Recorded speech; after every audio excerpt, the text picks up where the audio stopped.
acquired a slot sa Honest Taskers, so I'm currently on training right now.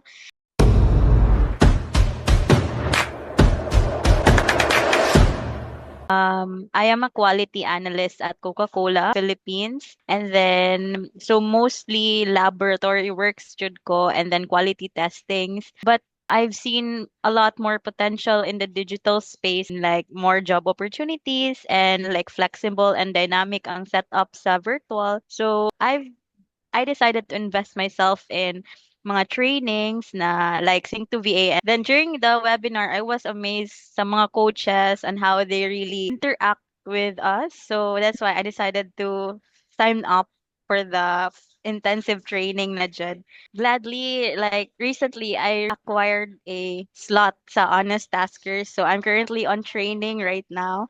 It really helped me because I think it boosted my confidence in acing the interviews, and then all the coaches were also very approachable. It really mainly started just recently lang Jude, and then I did not regret it Jude Wow. investing in the Sing to VA training.